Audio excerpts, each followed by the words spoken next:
Hello everyone, मेरा नाम है वीरेंद्र सिंह और मैं वर्धमान महावीर मेडिकल कॉलेज में एमबीबीएस फर्स्ट ईयर का एक स्टूडेंट हूँ। आज हम बात करने वाले हैं कि कैसे आप जो प्रीवियस ईयर के पेपर्स हैं उनको एनालाइज करके ये आइडिया लगा सकते हो कि जो आपके चैप्टर में कॉन्सेप्ट दिए गए हैं उनमें से जो सबसे इंपॉर्टेंट कॉन्सेप्ट्स हैं वो कौन से हैं और कैसे आप जब नीट के लिए प्रिपेयर कर रहे हो तो अपने स्कोर को मैक्सिमाइज कर सकते हो। प्रॉब्लम क्या होती है, आप चैप्टर पढ़ लेते हो बट उसमें से एक दो कॉन्सेप्ट या एक दो टॉपिक अच्छे से तैयार नहीं हो पाते और बाय चांस क्वेश्चन भी वहीं से आ जाता है तो आप मार्क्स लूज कर देते हो। तो हमारा इसका पॉइंट यही है इस वीडियो का कि आप जो स्कोर है ना उसको सिर्फ इस वजह से ना लूज कर दे कि आप थोड़े बेपरवाह हो गए और आप उस वजह से आपकी जो मेहनत थी उस चैप्टर की उस पर सारी पे पानी फेर गया। बिकॉज नीट में क्वेश्चन एक आना है और कॉन्सेप्ट है 10, तो उन 10 में से किस कॉन्सेप्ट पे ज्यादा ध्यान देना और बार बार ध्यान देना इसे हम प्रीवियस ईयर के पेपर्स को एनालाइज करते हुए पता लगाएंगे। आज हम बात कर रहे हैं प्लांट किंगडम की। एक बहुत बड़ा चैप्टर है, लेंदी चैप्टर है और नीट में बहुत ज्यादा वेटेज के क्वेश्चंस भी बनते हैं इस चैप्टर से। स्टार्ट करते हैं। एनसीईआरटी ने इस चैप्टर को 6 पार्ट्स पे डिवाइड किया है जहां पे वो बात करती है एल्गी, ब्रायोफाइट्स, टेरिडोफाइट्स, जिम्नोस्पर्म और एंजियोस्पर्म्स की पहले 5 टॉपिक्स में। यहाँ पे उनके कैरेक्टरिस्टिक फीचर्स की बात की गई है, लाइफ साइकिल की बात की गई है। एंजियोस्पर्म को एनसीईआरटी ने यहाँ पे थोड़ा लाइटली कवर किया है बिकॉज इस पे आगे जाके अलग चैप्टर्स हैं। और फिर हम बात करते हैं लास्ट में अल्टरनेशन ऑफ जनरेशन की और कैसे प्लांट एक जनरेशन से दूसरी जनरेशन में जाता है, उसका लाइफ साइकिल क्या है, जो डिफरेंट आपने ये जो डिविजन्स पढ़ी है इनमें कौन कौन से लाइफ साइकिल्स आपको देखने को मिल रहे हैं ये बताया गया है। स्टार्ट करते हैं। हम बात करेंगे 2007 से जो क्वेश्चंस आ रहे हैं, तो आपकी स्क्रीन पे क्वेश्चन नंबर 14 दिया हुआ है वहां से। पहला क्वेश्चन नंबर 14 बात करता है एल्गी की। आप डायरेक्टली एल्गी तो एल्गी से एक क्वेश्चन। फिर बात करते हैं लिवरवर्ट्स यानी ब्रायोफाइट्स की, तो ब्रायोफाइट से एक क्वेश्चन। क्वेश्चन नंबर 16 में बात की गई है flagellated male gametes are present in all three of which one of the following sets. तो किसमें से फ्लैजिलेटेड मेल गैमेट्स पाए जाते हैं। इसके लिए आपको एल्गी पता होना चाहिए, इसके लिए आपको ब्रायोफाइट्स पता होना चाहिए।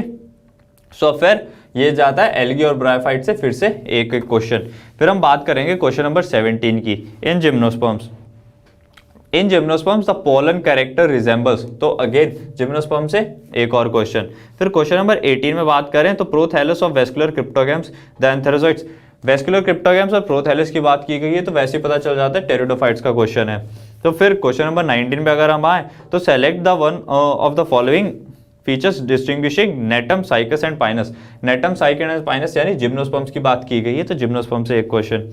क्वेश्चन नंबर 20 में बात की गई है कि इंडिपेंडेंट एग्जिस्टेंस ऑफ गेमेटोफाइट्स। ये आपको कहाँ मिलेगा, जब आप अल्टरनेशन ऑफ जनरेशन में से अच्छे से पढ़ोगे आपको वहां मिलेगा, बट ये जो अल्टरनेशन ऑफ जनरेशन है ये साथ में यहाँ पे भी स्कैटर्ड है। तो अल्टरनेशन ऑफ जनरेशन अलग से देने का पॉइंट ये है एनसीईआरटी में कि जो आपने जो डिस्ट्रीब्यूटेड इंफॉर्मेशन पढ़ी है, जो इन सब पॉइंट्स में डिस्ट्रीब्यूटेड है, उसे आप लास्ट में लाके गैदर कर ले एक जगह पे। बात करते हैं क्वेश्चन नंबर 21 की, तो वहां पे हिट्रोस्पोरी की बात की गई है। हिट्रोस्पोरी जो इस कॉन्सेप्ट से रिलेटेड है वो उसका आंसर आपको मिलेगा टेरिडोफाइट्स में। फिर बात करते हैं क्वेश्चन नंबर 20 की, क्वेश्चन नंबर 22 की। मैनिटॉल। मैनिटॉल आप कहां पढ़ोगे, आप पढ़ोगे एल्गी के अंदर आप मैनिटॉल पढ़ोगे। क्वेश्चन बहुत ज्यादा है तो इसलिए हम थोड़ा जल्दी कर रहे हैं, आप क्वेश्चन को अपनी स्क्रीन पे पूरा पढ़ सकते हो। फिर बात करेंगे क्वेश्चन नंबर 23 की। ऑक्सीजेनिक फोटोसिंथेसिस अकर इन। तो ऑक्सीजेनिक फोटोसिंथेसिस पढ़ने के लिए आपको ये पता होना चाहिए कि नॉन ऑक्सीजेनिक फोटोसिंथेसिस कहाँ होती है और ऑक्सीजेनिक कहाँ होती है। तो बेसिकली इस चैप्टर में जितने भी कवर किए गए हैं वो सबके सब ऑक्सीजेनिक फोटोसिंथेसिस कवर करते हैं, तो इसे किसी एक टॉपिक में इंक्लूड नहीं किया जा सकता। फिर बात करेंगे क्वेश्चन नंबर 25 की। Which one of the following is considered important in the development of seed habit. ये इसका आंसर आपको मिलेगा जब आप टेरिडोफाइट्स पढ़ोगे, तो टेरिडोफाइट से एक और क्वेश्चन। फिर बात करेंगे क्वेश्चन नंबर 26 की। हैप्लॉन्टिक लाइफ साइकिल की बात की गई है, alternation of generation. Question number 27, male and female gametophytes are independent and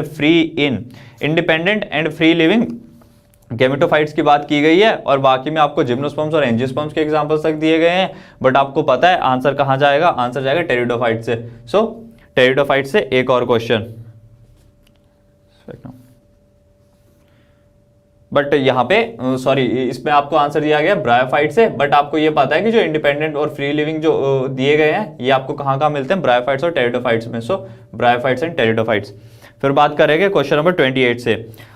examine, आपको डिफरेंट डिफरेंट फिगर्स दिए गए हैं जो कि टेरिडोफाइट से उठाए गए हैं और एल्गी से भी उठाए गए हैं, जो क्वेश्चन बी है। तो आपको इसके लिए क्या पता होना चाहिए, आपको एल्गी और टेरिडोफाइट्स पता होने चाहिए। तो एल्गी और टेरिडोफाइट से एक एक और क्वेश्चन। फिर हम बात करेंगे क्वेश्चन नंबर 29 की, आर्किगोनियोफोर। तो आर्किगोनियोफोर आप कहां पढ़ोगे, अब यहाँ पे डिफरेंट डिफरेंट दिए गए हैं। अब इस क्वेश्चन को एक ऐसे भी कर सकते थे, जो फ्यूनेरिया है, कारा है, मार्केंशिया है और एडिएंटम है। तो यहाँ पे आप डिफरेंट इनकी प्रॉपर्टीज पे भी डिफरेंशिएट कर करके बता सकते हो। तो अब आर्किगोनियोफोर कहाँ पे पाए जाते हैं, आपका पॉइंट ये नहीं होना चाहिए कि आप सिर्फ आर्किगोनियोफोर पढ़ो, ठीक है। यहाँ पे डिफरेंट डिफरेंट ऑर्गन्स की बात की गई है, डिफरेंट डिफरेंट जो प्लांट के स्पेसिफिक ऑर्गन्स कहाँ कहाँ पे पाए जाते हैं और कहाँ पे जाके वो खत्म हो जाते हैं, उनकी बात की गई है। सो आपको वो चीजें भी पता होनी चाहिए। सो आगे बात करते हैं। फिर हम आगे जब बढ़ेंगे तो बात करेंगे क्वेश्चन नंबर 30 पे, जहां पे पूछा गया है the gametophyte is not an independent free living generation. तो ये बन रहा है आपका कहां से, जिम्नोस्पर्म से, जहां पे जो होता है ना गैमेटोफाइट वो फ्री लिविंग नहीं होता, बट एंजियोस्पर्म में भी नहीं होता, बट वो ऑप्शन में नहीं है। Question number 32, consider the following statements whether they are correct और wrong. The sporophyte in liverworts is more elaborate than in mosses. तो ये बनता है आपका कहाँ का, ब्रायोफाइट्स का। फिर बनता है साल्विनिया की बात करते हैं, हिट्रोस्पोरी की। फिर बात आती है life cycle of all seed bearing plants is diplontic, Pinus. फिर पाइनस की बात की गई है।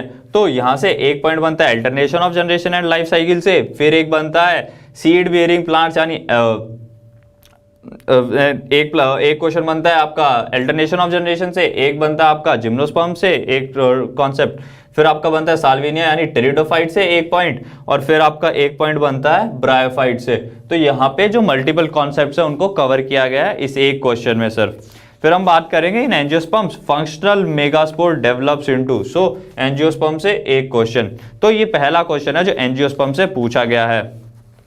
फिर हम आएंगे क्वेश्चन नंबर 33 पे, क्वेश्चन नंबर 34 पे, जहां पे आपको ब्रायोफाइट्स में जो डायग्राम दिया गया है वहां से एक डायग्राम उठा के डायरेक्ट दिया गया है उसकी लेबलिंग करने के लिए। सो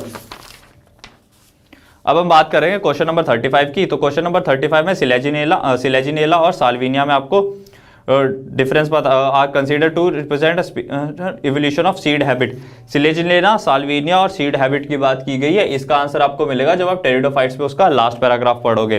फिर बात करते हैं क्वेश्चन नंबर 36 की। तो यहाँ पे एथ्रीडियोफोर्स और आर्किगोनियोफोर्स की बात की गई है, सीड हैबिट के ओरिजिन की बात की गई है, टेरिडोफाइट्स की बात की गई है और जिम्नोस्पर्म की बात की गई है। तो बेसिकली क्या क्या कवर कर रहे हैं, ये ब्रायोफाइट्स को कवर कर रहा है, ये टेरिडोफाइट्स को कवर कर रहा है और ये जिम्नोस्पर्म्स को भी कवर कर रहा है। ये एक क्वेश्चन। फिर हम देखेंगे आगे जाके Cycas and Adiantum resemble each other in having.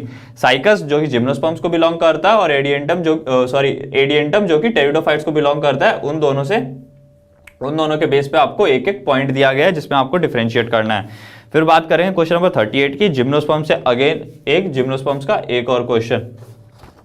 Question number 39 जहां पे फंगी की बात की गई है और filamentous algae and protonema of Moses में जो डिफरेंट चीजें आपको जो डिफरेंट उनके क्या ऐसी चीजें हैं जो उनके अंदर कॉमन पाई गई हैं वो आपको बतानी है। So algae and protonema of mosses से एक क्वेश्चन। बट अगर हम डायरेक्टली बात करें तो ये जो एनसीईआरटी का पहला चैप्टर है जहां पे रिप्रोडक्शन की बात की गई है वहां पे उसका डायरेक्ट आंसर मिलता है। सो फिर भी हम इसे यहाँ पे कंसिडर करेंगे एल्गी और ब्रायोफाइट्स में।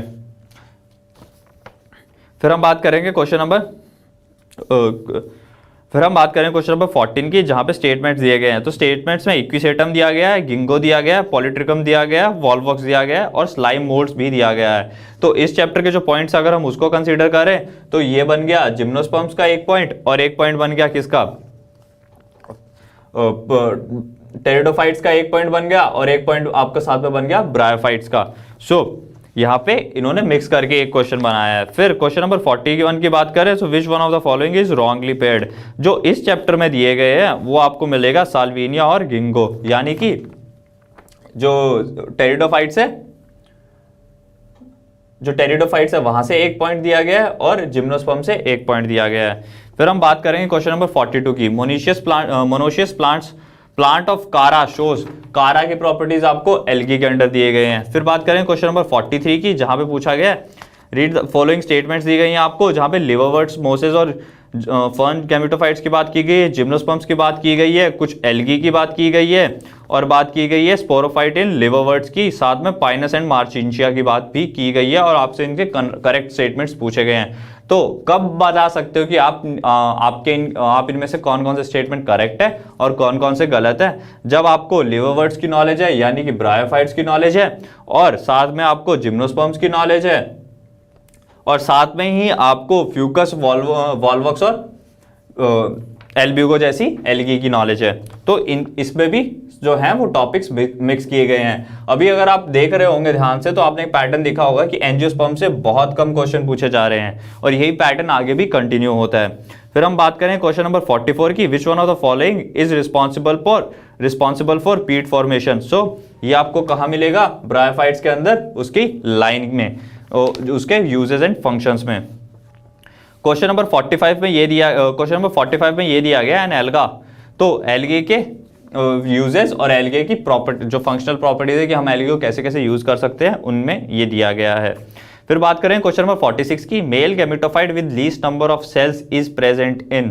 तो मेल गैमेटोफाइट जिसमें सबसे कम सेल्स होती है वो किस पे प्रेजेंट होता है? इसे अगर हम कंसीडर करें तो ये एंजियोस्पर्म्स का एक पॉइंट बनता है, बट इसके लिए आपको सबकी रिप्रोडक्टिव स्ट्रक्चर्स की नॉलेज होनी चाहिए। फिर बात करेंगे क्वेश्चन नंबर 47 की, मेल गैमेट्स आर फ्लैजिलेटेड इन। तो मेल गैमेट्स किस किस पे फ्लैजिलेटेड होते हैं? अब इस टॉपिक को सिर्फ एक में कंसीडर कर देना गलत हो जाएगा, बिकॉज आपको सबके मेल गैमेट्स के स्ट्रक्चर की प्रॉपर्टीज पता होनी चाहिए। सो इसको किसी एक में डिवाइड नहीं किया जा सकता। बेसिकली हम इसे रिप्रोडक्टिव स्ट्रक्चर्स पे कंसीडर कर सकते हैं। और साथ ही मैं आपको बताना चाहूंगा कि आप एक बार जब आपका चैप्टर पूरा हो जाए तो आप इन्हें इन बेसिस पे डिवाइड जरूर करें, इन्हें इन बेसिस पे डिफरेंशिएट जरूर कर ले। फिर बात करेंगे क्वेश्चन नंबर 48 की, जिसपे पूछा गया है विच one of the following statement is wrong.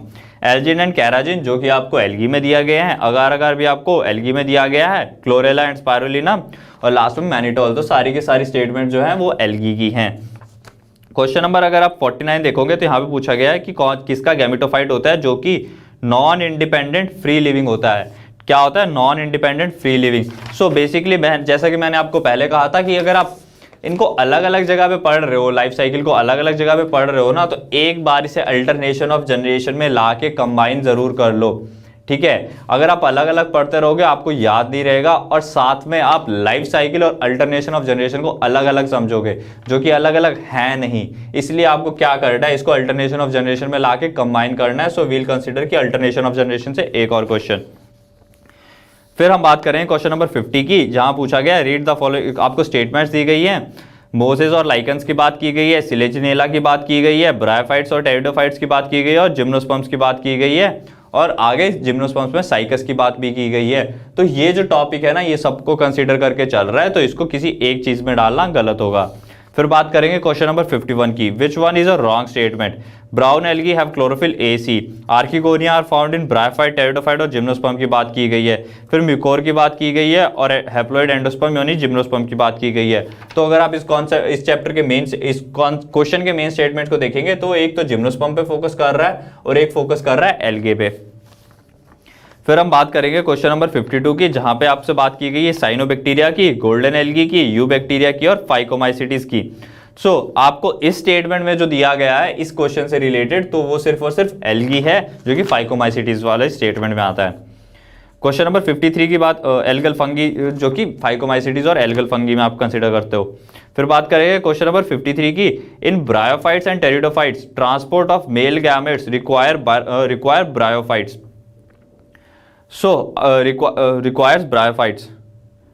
Spate of male gametes requires bryophytes. So इस स्टेटमेंट का कुल मिला के ये मतलब है कि जो मेल गैमेट ट्रांसफर ले रहा है ना, वो किस चीज में, वो उसको किस चीज की हेल्प चाहिए ट्रांसफर होने के लिए। तो ये तब आप कब समझोगे, जब आप ब्रायोफाइट्स और टेरिडोफाइट्स का लाइफ साइकिल पढ़ोगे। सो ब्रायोफाइट्स और टेरिडोफाइट्स से एक और क्वेश्चन नंबर 54 में अगर हम बात करें तो यहाँ पूछा गया, पहले जिम्नोस्पर्म्स की बात की गई है, फिर साल्विनिया, गिंगो और पाइनस की बात की गई है, यानी कि टेरिडोफाइट्स और जिम्नोस्पर्म दोनों की बात की गई है। फिर सिकोया अगेन जिम्नोस्पर्म और लास्ट वाला फिर से gymnosperm. So gymnosperms and pteridophyte से एक एक और क्वेश्चन। फिर बात करेंगे क्वेश्चन नंबर 55 की, जहां पे पूछा गया विच one of the following statement is wrong.